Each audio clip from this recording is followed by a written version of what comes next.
Well, President Trump floats the idea of consumption taxes online for online purchases, gasoline. Joining us now, Dan Mitchell with the Center for Freedom and Prosperity. All right, Dan, we're hearing about a bunch of taxes to make some of these programs work. How do you feel about it? I think it's bad news, and I think it's an inevitable consequence of Trump getting co-opted by the swamp, signing that big spending deal that increased spending for both defense and non-defense spending. And now what's happening? Washington is looking for more ways to take money away from us. And what I don't understand is Trump's main accomplishment in 2017 was a tax cut. If he does a big gas tax increase, almost all the benefits for middle-class people are going to be wiped out. Dan, is President Trump living with a reality in D.C. that he didn't create, that the establishment on both sides will not do any sort of deals unless it involves some form of spending?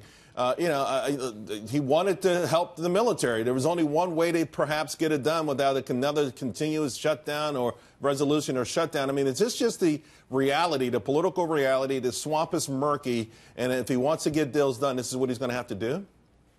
That's certainly the excuse that defenders of the administration used for that big spending deal. But I think Trump should have played hardball on a government shutdown. He should have said, I don't agree that the military needs a lot more money. I think we should be doing less intervention and less nation building overseas. Trump said that during the campaign, so why is he still doing this stuff? But set aside the military.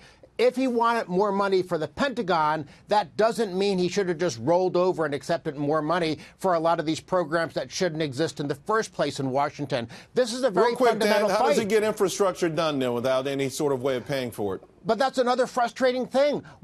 We shouldn't have the federal government involved in infrastructure. There shouldn't be a federal gas tax. There shouldn't be a federal Department of Transportation. So much of that money gets siphoned off for everything from mass transit projects, which are basically pay off to government workers, to bike paths for the environmentalists. Get government out of it at the central government level. That's what our founding fathers had in mind. Yeah. Trump is becoming the swamp creature.